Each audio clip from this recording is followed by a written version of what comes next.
Yo, what up everybody? Is your boy David again, and I'm back with another video today. So here is Miss Julie Ann San Jose's video performance of Atikra. So Atikra is a Bisaya song by Jackie Chang of Cebu. So if hindi nyo pa alam, no, ako po ay Bisaya.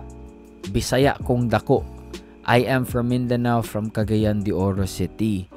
So kabalugid ko magbisaya, meaning marunong ako magbisaya kasi Bisaya ako. So this is very interesting, no? It took me some time to react to this kasi nauna yung ibang request, and now etong Atikra, ito ay kay Jackie Chang, and this is one of my favorite, all-time favorite Bisaya modern pop OPM song. Okay? Ang tono nito, nagkatawa ko maghuna-huna, nganong naglisod kong move on mo sa una. Ang chorus ito is, pero Atikra, Atikra, Atikra. Basta ganun. I love this song. Ang galing nito. May mga runs dito na like ang sarap sa tenga. So that's why I am very, very familiar with this song. Okay? So with no further ado, let's jump into the video. But please make sure to subscribe to my YouTube channel and follow me on Facebook, David Lanyas, and on Instagram, RealDavid_29. So with no further ado, let's jump right into the video. Let's go.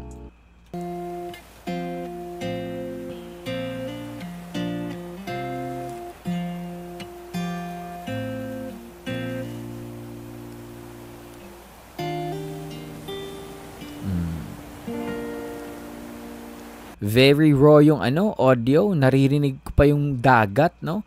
At yung talagang yung breeze, yung hangin. Magkatawa ko maghuna-huna, nganong naglisod ko muonin mo sa una. Di ba tanon man yun unta ko, ambot ko na unsakto, tigyod ko kalimot ni mo. Grabe, no? Grabe. Alam nyo, bakit sinabi ko grabe? Kasi kung hindi ko alam na Tagalog si Miss Julie Ann, mapagkakamalan ko siyang Bisaya kasi yung diction niya, yung accent niya, kuwang-kuwa niya talaga. No, I don't know kung may Bisaya heritage ba to or origin itong si Miss Julie Ann. I'm very surprised, kaya napangiti ako. I'm not familiar with her origin, ha?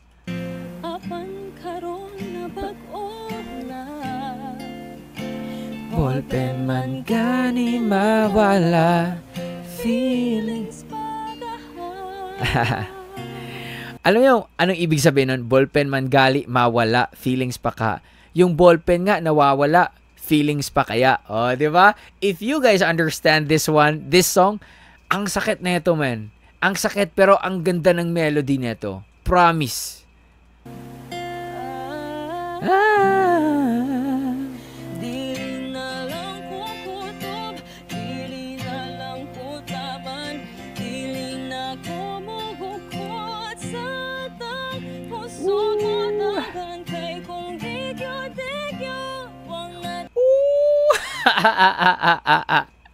Nakaka-excite to, man. Grabe. Alam nyo, hinihintay ko yung parang soft side ng Tagalog, no? For example, sa lalaki, sa Bisaya kasi, lalaki, no? Medyo may diin no? Strong. Sa kasi sa Tagalog, lalaki, no? So, yun yung sinasabi kong parang soft na part ng accent ng Tagalog. Hinihintay ko yun, pero, man, it's just simply perfect. Ay naku, Atikra. This is my favorite part, actually, the bridge part.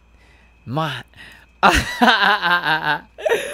goodness, I love this part, man.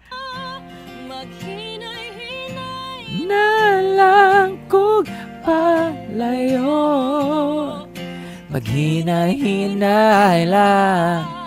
Ito. Kay ba basit pati ay maapsang ko di mo pero atik ha.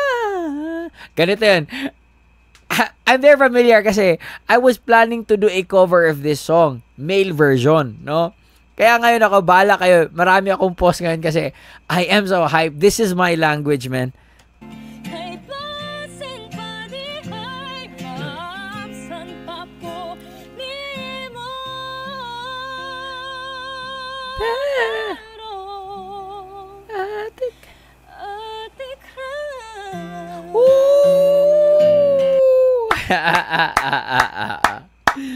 Oh, beautiful. Beautiful. Hands down. Hands down. Hands down.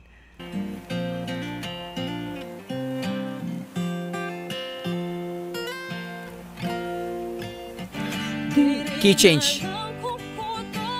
Diri na lang ko taman. Grabe yung view, ang ganda, no? Sumabay sa kagandahan ng mukha at boses at gitara nilang dalawa. Woo! Amazing.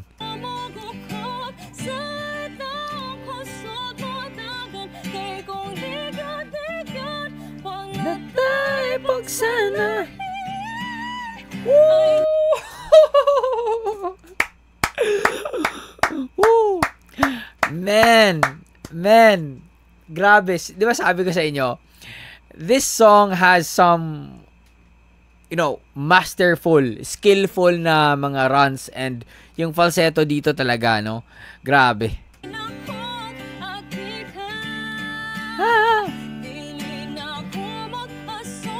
Dili na ko magpada. Ayun, sa amin sa Cagayan, dili na ko magpadala, no? Magpadala is parang nagpapadala ka lang, nagpapasuyo ka lang, no? Parang konting suyo lang sa'yo, okay na, nadadala ka na. Yun yung ibig sabihin, hindi na ko magpapada. Kasi sa Cebu to sa kanila, walang L, no? Masyado. For example, di na ko magpadala sa amin, no? May L, no? Laging may stress sa L. Pero sa Cebu kasi, di na ko magpada, no? Wala lang. Sinishare ko lang sa inyo, no? May difference din ng konti yung mga kung saan kang Bisaya galing.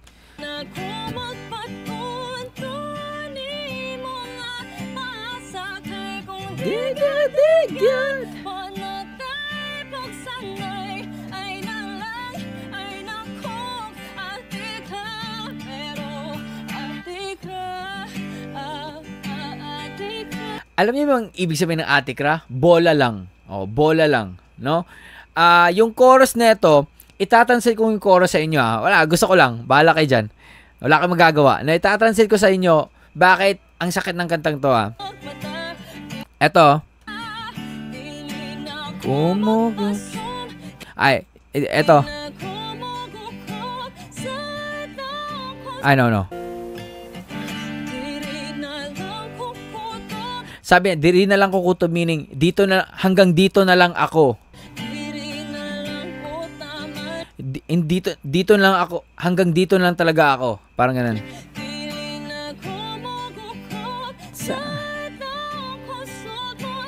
Dili na ko mugukod sa taong kusog mudagan. Hindi na ako maghahabol sa taong tumatakbo or pinapalayo yung sarili. No? Kasi kung ayaw talaga yan. Di ba? Wala tayong pugsanay, meaning walang sapilitan. Wag mo na akong bulahin pa. Di ba? Di na ako magpada. Di na ako magpada. Ayaw ko na magpadala. Ayaw ko na mag-assume, ganon.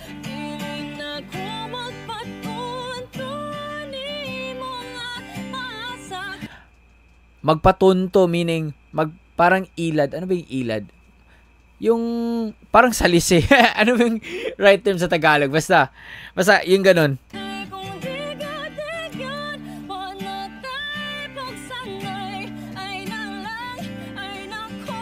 Wag mo na akong bulahin.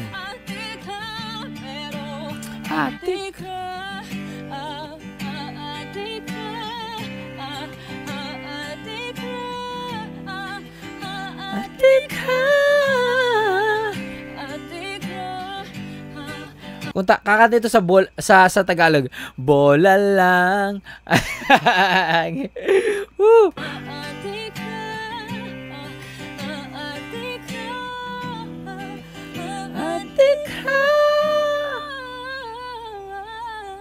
Oh, may konting ano doon, extended na mga notes.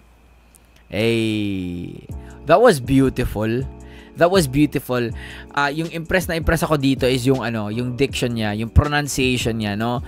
Kuwang-kuha niya. Actually, kuwang-kuha niya, no? Yung pronunciation ng Bisaya. So, sa tanang mga Bisaya, dira nga gatanaw sa akong video. Hello sa inyo tanan. So, nag-greet lang ako in Bisaya. So, ayun. This was amazing.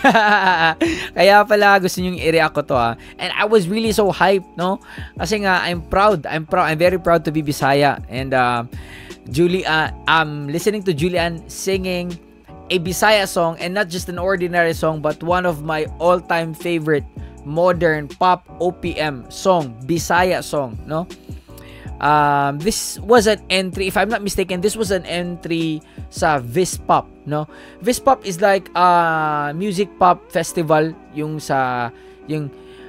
kung sa Manila pa yung mga contest ba ng mga pop music, yung katulad ng Nasiyona ang lahat, gusto kitang isayaw ng mabagal. Yan yung mga example, if I'm not mistaken, no, ng mga pop music na isinali sa isang music festival. Ito naman, Vispop, no, Visayas Pop.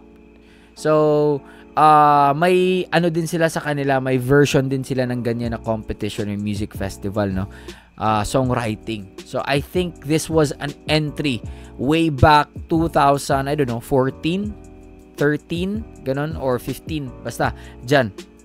Anyway, I am so impressed. Yun lang. Whew! Na-hype ako doon kasi iba talaga kasi yung yung feeling na idol mo kinakanta yung song na gustong-gusto mo rin, no, from another singer which is from Cebu, and then kinanta ni Julian. Julian is not just any, parang pucho-pucho lang na singer. Julian is Julian. She's limitless star for a reason, no? Isa siya sa mga talagang sikat sa Pilipinas. Mapa ABS man, GMA man, pag sinabi mong Julian San Jose, kilala talaga siya. So that's why na-hype ako dun. Anyway, that's it. Hope you guys enjoyed that one. Peace out, everybody. Much love. Stay safe and God bless. Ay, mag-subscribe ka. Peace. God bless.